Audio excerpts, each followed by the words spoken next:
नमस्कार प्यारे विद्यार्थियों, कुमकुम एग्रीकल्चर यूट्यूब चैनल में आप सभी का स्वागत है। कल मैंने बताया था कृषि विज्ञान की महत्वपूर्ण क्रांतियों के बारे में। आज मैं बताने जा रहा हूँ कृषि विज्ञान की महत्वपूर्ण योजनाओं के बारे में। इन योजनाओं से एक क्वेश्चन 100% कृषि के किसी न किसी एग्ज़ाम में आ ही जाता है। तो चलो स्टार्ट करते हैं कृषि विज्ञान की महत्वपूर्ण योजनाएँ। पहली योजना का नाम है राष्ट्रीय खाद्य सुरक्षा मिशन NFSM। इस योजना को प्रारंभ किया था सन 2007 से लेके 8 में। राष्ट्रीय खाद्य सुरक्षा मिशन, किसी बार क्या एग्जाम में क्या होता है कि इनका फुल फॉर्म पूछ भी सकते हैं। जैसे NSFM क्वेश्चन दिया, उसकी फुल फॉर्म पूछी तो आपको बतानी है राष्ट्रीय खाद्य सुरक्षा मिशन कब प्रारंभ हुआ, 2007-8 को, और किसके लिए ये प्रारंभ हुआ था। ये दो महत्वपूर्ण किस्में, एक तो गेहूं और एक दलहन उत्पादन के लिए मिशन लागू किया गया था। कब लागू किया गया था? 2007 से लेके 8 तक। फिर क्या हुआ कि इस योजना के तहत आपको पता होगा तो राष्ट्रीय खाद्य सुरक्षा मिशन में केंद्र सरकार ने एक पैटर्न लागू किया था जिसका नाम क्या था, वित्त पोषण पैटर्न लागू किया गया था। उसमें क्या डिसाइड किया गया था कि राज्य गवर्नमेंट का कितना हिस्सा होगा और सेंट्रल गवर्नमेंट का कितना हिस्सा होगा। तो राष्ट्रीय खाद्य सुरक्षा मिशन में अपन ने जो केंद्र सरकार का जो योगदान है वो है 60% जाता है और राज्य सरकार का जो योगदान है वो कितना परसेंट है, 40। इसका ये जो हिस्सा है कई बार एग्जाम में पूछ लिया जाता है कि राष्ट्रीय खाद्य सुरक्षा मिशन में केंद्र व राज्य सरकार का हिस्सा कितना है, तो आपको बताना है कितना है, 60 और 40। फिर राष्ट्रीय टिकाऊ खेती मिशन। राष्ट्रीय टिकाऊ खेती मिशन कब प्रारंभ किया गया था? तो ये प्रारंभ किया था सन 2015 से लेके 16 तक। राष्ट्रीय टिकाऊ खेती मिशन प्रारंभ किया गया था 2015 से लेके 16 तक। फिर अगली योजना जिसका नाम क्या है, इंपॉर्टेंट, वेरी वेरी इंपॉर्टेंट, कई बार एग्जाम में पूछ लिया जाता है कि प्रधानमंत्री कृषि सिंचाई परियोजना कब लागू की गई थी।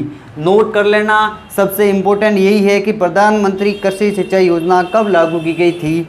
ये लागू की गई थी सन 2015 से लेके 2016 में। इस सन में इस योजना का क्रियान्वयन लागू किया गया था और इस योजना पर भी वित्त पोषण पैटर्न लागू हुआ था और इसमें जो केंद्र लेवल की हिस्सेदारी थी वो थी 80:20। 20 था राज्य गवर्नमेंट का और 80% था केंद्र गवर्नमेंट का। ये चीज़ याद कर लेना। प्रधानमंत्री कृषि सिंचाई योजना 2015 में चालू हुई थी। फिर अगली योजना है, ये भी इम्पोर्टेंट है, प्रधानमंत्री फसल बीमा योजना। प्रधानमंत्री कृषि सिंचाई योजना 2015, प्रधानमंत्री फसल बीमा योजना ये भी 2015 में, लेकिन इसका सन याद रखना कौन सा, 15 जुलाई। वेरी वेरी इंपॉर्टेंट कि 15 जुलाई को क्या लागू की, 15 जुलाई 2016 को लागू की गई थी प्रधानमंत्री फसल बीमा योजना और 2015 में लागू की गई थी प्रधानमंत्री कृषि सिंचाई योजना 2015 में, ये 2016 में। याद कर लेना। अब देखो सीक्वेंस देखो, 7 और ये भी 14-15, ये 15-16, ये भी 15-16 और ये याद करना 16 में। ठीक है, ये थी महत्वपूर्ण योजना। अब अगली योजना है जिसका नाम क्या है, राष्ट्रीय बागवानी मिशन। और ये तो लगभग जेड के इतिहास में 8-9 बार पूछ लिया गया है कि राष्ट्रीय बागवानी मिशन कब प्रारंभ हुआ, नेशनल हॉर्टिकल्चर मिशन कब लागू गया। तो ये लागू हुआ था 2005 से लेके 6 में और इस योजना का नया नाम 2014 में चेंज हुआ था। उसका नाम क्या था, MIDH, mission of integrated development horticulture. Mission of integrated develop horticulture, इसका नाम कब चेंज हुआ था, 2014 में। क्या नाम था पहले, राष्ट्रीय बागवानी मिशन, नेशनल हॉर्टिकल्चर मिशन 2005-6 और फिर इसका नाम 2014 में चेंज हुआ, नाम क्या था, mission of integrated development horticulture. ये भी वेरी वेरी इंपॉर्टेंट है। अगली योजना है मृदा स्वास्थ्य कार्ड और ये तो आपको सॉइल साइंस में अच्छे से पढ़ाऊंगा मैं कि मृदा स्वास्थ्य कार्ड क्या है, इसमें क्या क्या होता है, कैसे मृदा का नमूना लिया जाता है और मृदा की गुणवत्ता कैसे जांची जाती है वो बताऊंगा। लेकिन आज मैं इतना बता सकता हूँ कि मृदा स्वास्थ्य कार्ड ये श्री प्रधानमंत्री जब आए थे अपने आप तो राजस्थान, तब इस योजना या ये स्वास्थ्य कार्ड को लागू किया गया था। कब किया गया था, 19 फरवरी 2015 को लागू किया गया था। वेरी वेरी इंपॉर्टेंट है। और कहाँ लागू किया था, राजस्थान में, याद कर लेना, सूरतगढ़ गंगानगर।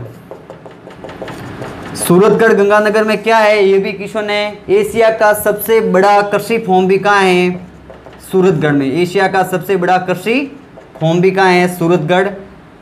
गंगानगर और मृदा स्वास्थ्य कार्ड भी कहाँ लागू किया गया था? 19 फरवरी 2015 को। कहाँ किया गया? सूरतगढ़, गंगानगर, राजस्थान। किसके द्वारा? प्रधानमंत्री नरेंद्र मोदी द्वारा।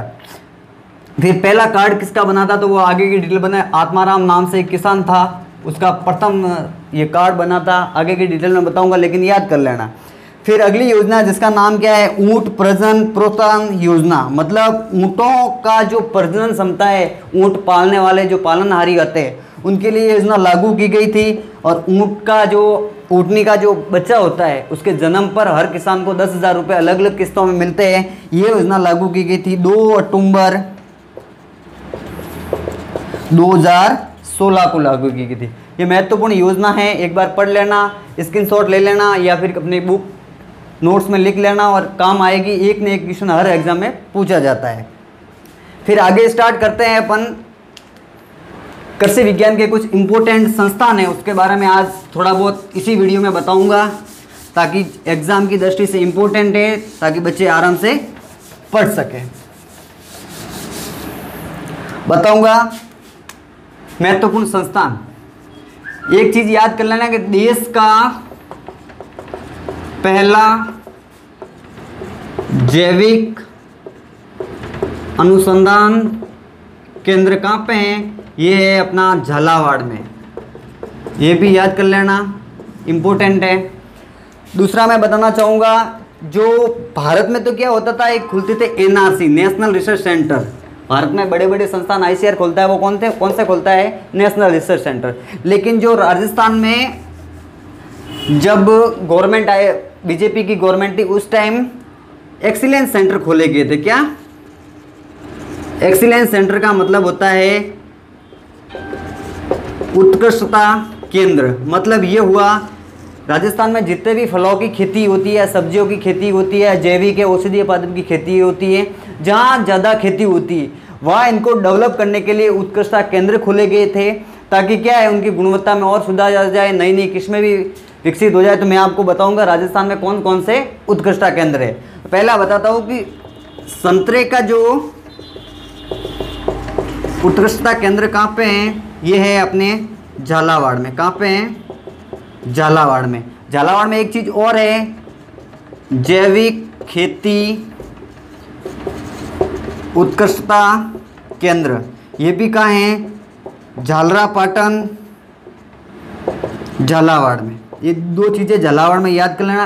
राजस्थान में सर्वाधिक संतरा भी कहाँ होता है? झालावाड़ में ही होता है। फिर आगे अनार का आपको पूछे कि उत्कृष्टता केंद्र कहाँ पे है? ये 2007 तक जेठ में भी पूछा था कि उत्कृष्टता केंद्र कहाँ पे है, तो ये है अपने डिंडोल, बस्सी, जयपुर में। ये भी याद कर लेना, इम्पोर्टेंट है। फिर आपको पूछे नींबू का कि नींबू का उत्कृष्टता केंद्र कहाँ पे है? नींबू का है अपने नानता फार्म कोटा में। कहाँ पे है? नानता फार्म कोटा में है। ये भी इम्पोर्टेंट है, लिख लेना साथ साथ में, ताकि आपको याद हो जाएंगे जल्दी। फिर और पूछे आपको पुष्पों का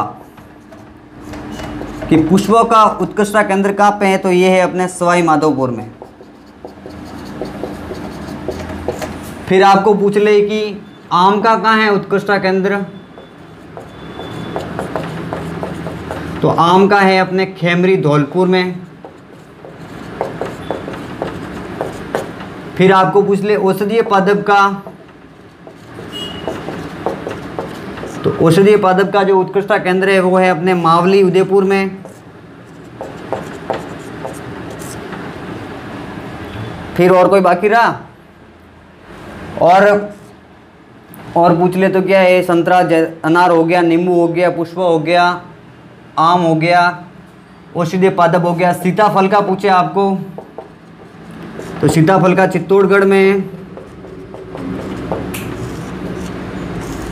ये जो इम्पोर्टेंट एक्सीलेंस सेंटर है मैंने आपको बता दिए हैं। तो आपसे निवेदन है कि एक बार पढ़ लेना इसको और अपने नोटबुक में उतार लेना, ताकि आपको फ़ायदा रहेगा। मैं आपके शॉर्टकट में बताता हूँ, संतरा झालावाड़, जैविक खेती झालावाड़, दोनों को रटने की जरूरत नहीं, याद हो जाएंगे। अनार डिंडोल बस्सी जयपुर, नींबू नानता फार्म कोटा, पुष्पों का है सवाई माधोपुर में, आम का खेमरी धौलपुर, औषधीय पद मावली उदयपुर, सीताफल चित्तौड़गढ़। धन्यवाद।